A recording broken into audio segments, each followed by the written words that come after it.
Assalamualaikum warahmatullahi wabarakatuh. Apa kabar? Kembali berjumpa dengan saya, Hizbun Arif dari Forum News Network. Partai Demokrasi Indonesia Perjuangan bergerak cepat merespon keputusan dari Partai Keadilan Sejahtera atau PKS mengusung sendiri kader internya pada Pilkada serentak untuk Jakarta tahun 2024 ini. Sebelumnya PKS, bagaimana disampaikan oleh juru bicaranya Mabruri, menyatakan mereka memutuskan untuk mengusung calon internal PKS sendiri, yakni mantan Presiden PKS Sohibul Iman. Jadi artinya dengan keputusan ini, ya DPP PKS itu mengambil keputusan berbeda dengan yang diusulkan oleh DPP PKS. Sebelumnya DPP PKS itu sudah mengusulkan agar Anies Baswedan yang diusung menjadi calon gubernur oleh PKS untuk Pilkada serentak kali ini. Nah, menurut politisi PDIP, Masinton Pasaribu, ini jumlah kursi PDIP dan PKB itu cukup kalau mau mengusung Anies Baswedan. Saya kira Masinton betul karena memang dengan perolehan kursi PDIP sekarang di DPRD DKI Jakarta yang sebanyak 15 kursi, itu bila digabungkan dengan suara dari atau kursi dari PKB sebanyak 10 kursi itu memang mencukupi, yakni total 25 kursi. Itu lebih dari syarat minimal 22 kursi untuk partai atau gabungan partai yang akan mengusung pasangan calon gubernur dan wakil gubernur. Nah, tentu saja ini sinyal semacam ini mesti ditangkap dengan cermat ini oleh PKS karena betul seperti dikatakan Mas Hinton bahwa kalau toh kemudian akhirnya PKS memutuskan sendirian maju, ya PKS sendiri juga tidak bisa maju, ya. Begitu juga dengan PDIP. Tapi dengan adanya PKB yang sudah lebih paling awal menyatakan akan mendukung Anies Baswedan, makanya sebenarnya ini kemudian partai-partai mana yang akan bergabung dengan PKB itu menjadi kunci. Dan PDIP juga DPD tingkat 1 Jakarta sudah mengusulkan nama Anies Baswedan. Hanya saja memang Anies Baswedan itu bukan satu-satunya yang akan diusung oleh PDIP, yang diusulkan oleh PDIP Jakarta. Ada 10 nama begitu. Cuma kelihatannya nama Anies juga jadi pertimbangan utama mengingat posisi PDIP itu sendiri juga tidak bisa mengusung calonnya sendirian begitu. Dan dari sisi elektabilitas juga belum ada kader PDIP itu yang bisa mengimbangi Anies Baswedan. Karena itu ya memang pilihannya buat PDIP itu membangun koalisi dengan partai lain. Tapi apakah kemudian mereka ini akan berkoalisi dengan PKB dan dengan begitu mengusung Anies Baswedan? Saya kira yang sampai sekarang ini memang belum diputuskan.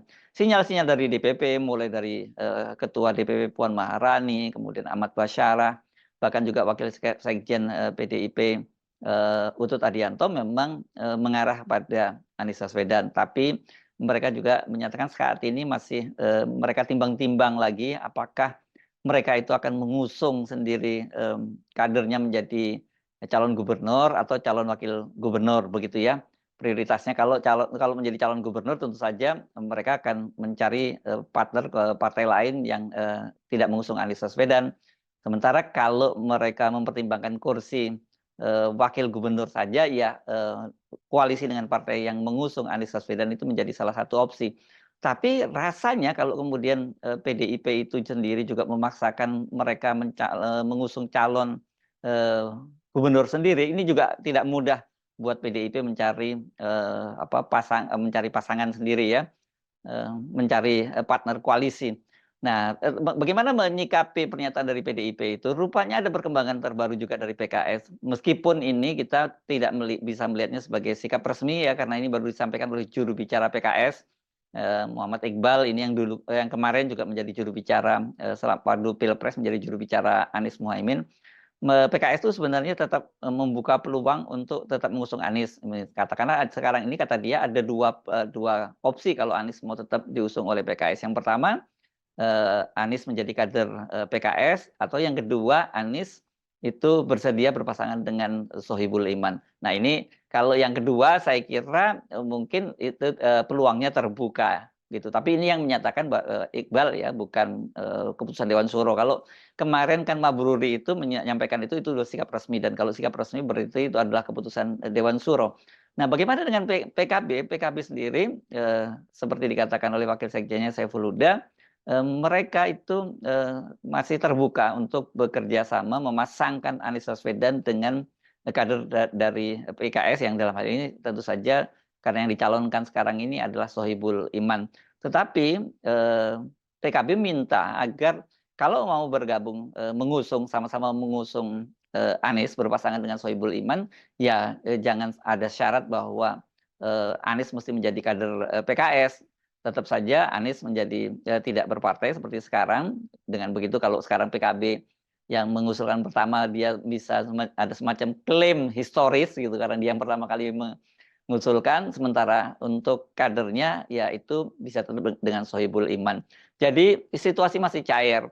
Nah, satu lagi yang juga cukup menarik itu adalah pernyataan dari Ketua Umum Partai Nasdem Surya Paloh. Surya Paloh itu mengaku dia bahwa dia menerima dari berbagai sumber bahwa sampai sekarang itu memang elektabilitas Anies Baswedan itu masih paling tinggi, kata dia. Ini kalau orang mau berhadapan dengan Anies itu ya capek gini, bolak-balik berhadapan dengan Anies. Maksudnya mungkin buat Surya Paloh ya sulit untuk mengalahkan Anies di Jakarta karena elektabilitasnya masih tertinggi. Jadi makanya ketika disinggung soal apakah mereka itu akan mencalonkan Anies Baswedan, itu masih dikalkulasi ulang, kata Surya Paloh. Tapi kata dia kalau ketika ditanya soal bagaimana peluang dari Ahmad Saroni, bendahara umum Partai Nasdem yang juga juga dicalonkan oleh DPW Partai Nasdem Jakarta untuk menjadi salah satu calon wakil gubernur, Surya Paloh menyatakan ini sinyalnya sih cukup jelas karena dia menyatakan begini, kalau dari sisi kapabilitas, kata dia tidak meragukan Ahmad Saroni. Tapi pertanyaan dari sisi elektabilitas cukup tidak, gitu ya, memadai tidak. Dan Surya Paloh saya kira juga realistis ya, karena dengan perolehan kursi 10 di DPR, 10 kursi di DPRD Jakarta ini, ya kalau Nasdem ingin mengajukan kadernya itu mereka harus berkoalisi dengan partai lain. Hanya dengan PKB saja tidak mencukupi karena mereka ini sama-sama mohon maaf saya tadi Nasdem tuh 11 kursi ya. Jadi kalau toh dia berkoalisi dengan PKB yang punya cuma 10 kursi ya nggak cukup juga begitu. Jadi kata dia ini masih sangat dinamis, dan menurut Surya Paloh, dia menduga ketika ditanya bahwa PKS sudah memutuskan untuk mengusung Sohibul Iman sebagai calon gubernur, ya Surya Paloh melihat bahwa itu masih sangat dinamis, kan itu keputusan hari ini dan sangat mungkin besok itu berubah lagi. Jadi artinya mungkin Surya Paloh melihat bahwa masih sangat mungkin ini Sohibul Iman, tawaran yang disampaikan oleh PKS ini masih bisa berubah. Jadi ini semacam call tinggi gitu ya. Bisa jadi ini semacam strategi dari PKS untuk mengunci permainan begitu ya, dengan call tinggi mencalonkan Sohibul Iman, karena melihat di situ ada potensi persaingnya yakni dari PDIP. Karena sebenarnya tanpa PDIP dan tanpa PKS ini kalau kemudian di luar partai itu hanya Nasdem dan PKB, nggak jadi barang itu ya, karena Nasdem dan PKB itu hanya kurang 1 kursi ya, 21 kursi. Jadi tapi kalau kemudian mereka bisa menggandeng misalnya Perindo atau menggandeng P3 yang masing-masing punya 1 kursi, ya jadi barang itu gitu ya. Tetapi kalau kemudian ini ada yang masuk faktor permainannya itu kemudian PDIP yang menjadi memperoleh kursinya nomor 2 dan kemudian PKS yang menjadi nomor 1 di Jakarta ini bergabung, salah satunya saja bergabung, ya ini langsung jadi ya. Misalnya apakah Nasdem, PKB dan dengan PKS, atau Nasdem, PKB dengan PDIP. Ini semuanya bisa konfigurasi atau koalisi partai ini bisa mengusung pasangan calon gubernur dan calon wakil gubernurnya. Nah, tetapi kalau kemudian masuk PDIP, saya kira memang kalkulasinya itu menjadi agak rumit. Masuk PDIP atau PKS, saya kira sama-sama rumit karena dengan perolehan suara mereka atau jumlah kursi mereka yang cukup tinggi, mereka pasti call-nya itu menjadi setidaknya wakil gubernur gitu. Bahkan PKS kan mengusulkan mereka yang menjadi gubernur. Tetapi kalau kita kemudian lihat dari sejarah masa lalunya, kerjasama di antara mereka, dan kemudian basis pemilihnya, saya kira kalau kemudian Anies diminta memilih apakah dia memilih berpasangan dengan kader dari PDIP atau dia berpasangan dengan kader PKS, pasti dipastikan itu dia akan memilih berpasangan dengan kader PKS. Tetapi hari ini yang kita tahu bahwa PKS itu kan sudah mencalonkan kadernya sendiri, internalnya, seperti yang sebelumnya pernah disampaikan juga oleh Presiden PKS Ahmad Saihu kepada Anies Baswedan, ya, bahwa mereka memutuskan untuk mencalonkan kader sendiri dan mengharapkan agar kini waktunya Anies membalas jasa, membalas budi, ya, gitu, dengan mendukung kader dari PKS. Tapi kan kalau sekarang ini posisinya Anies sudah jelas bahwa dia siap untuk maju pada pilkada ini. Pernyataan itu disampaikan Anies ketika dia merespon pencalonan dari PKB.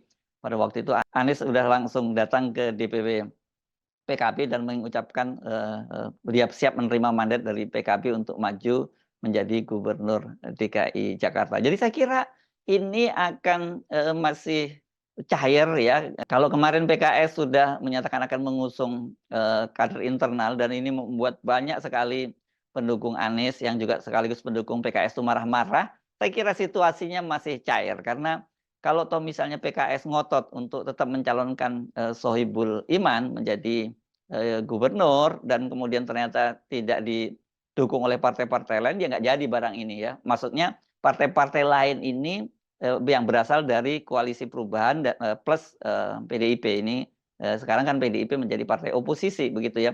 Sementara kalau partai perubahan itu kan sebenarnya yang masih menjadi oposisi itu kan secara resmi kan PKS, karena Nasdem dan PKB tandanya sudah menyatakan akan menyeberang dan mendukung pemerintahnya Prabowo Gibran.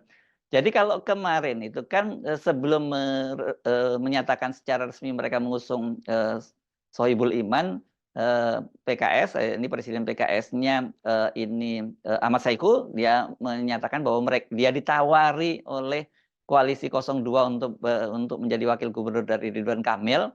Nah, ini pertanyaannya apakah kemudian kalau nanti PKS itu tidak dapat dukungan ketika atau tidak ada kesepakatan dengan partai-partai lain dalam mengusung Anies Baswedan, misalnya dia tetap memaksakan diri ingin menjadi gubernurnya, apakah kemudian pilihannya PKS itu kemudian bergabung dengan koalisi 02 yang mengusung Ridwan Kamil sebagaimana tawaran sebelumnya. Nah, kalau itu yang terjadi, saya kira Anda yang sebelumnya marah-marah kepada PKS itu ya berhak untuk marah-marah. Bahkan marahnya mesti lebih lebih kencang lagi karena dengan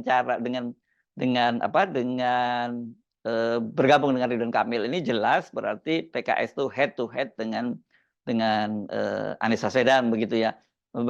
Bahkan ini kalau toh sekarang ini pun kalau dia tetap ngotot memajukan sendiri kader internalnya dan kemudian juga terbentuk poros baru, poros ketiga, karena ada poros Anies, kemudian poros Ridwan Kamil yang diusung oleh koalisi 02 dan nanti tambah poros PKS yang tidak tahu kita berkoalisi dengan siapa. Ini kan berarti suara Anies Baswedan akan pecah, ya. Dan kalau suara dukungan Anies ini pecah, kemungkinan besar yaitu dia bisa kalah berhadapan dengan Ridwan Kamil. Kita tidak tahu misalnya berpasangan dengan Kaisang atau siapa gitu, ya. Karena seperti tadi yang dikutip oleh Surya Paloh juga dari berbagai sumber dia mendapatkan data bahwa Anies itu elektabilitasnya paling tinggi. Tetapi kalau kemudian PKS itu menyeberang ke Ridwan Kamil dan kemudian head to head itu hanya 2 pasang calon, saya kira peluang dari Anies Baswedan untuk menang itu juga masih cukup besar. Kenapa? Karena tadi kalau saya amati dari unggahan-unggahan komentar para pendukung Anies dan pendukung PKS itu, mereka ini kalau toh nantinya PKS harus berhadapan dengan Anies, mereka akan tetap mendukung Anies. Ini mereka-mereka yang jadi pendukung Anies. Bahkan saya juga membaca ada yang mereka mengaku kader PKS, kalau toh kemudian ternyata PKS harus berhadapan dengan Anies, mereka akan tetap mendukung Anies. Partainya sih akan tetap memilih PKS, tetapi gubernurnya akan memilih Anies Baswedan.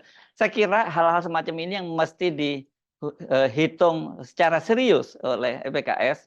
Apakah ini sekedar call tinggi atau merupakan tanda-tanda bahwa mereka memang akan berhadapan dengan Anies Baswedan.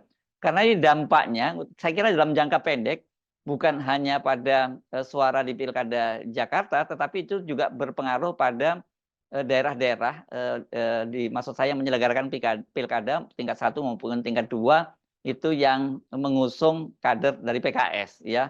Ini dampaknya bisa ditinggalkan oleh pengusung Anies, dan itu akan sangat merugikan bagi PKS dan pasti akan menjadi kalkulasi.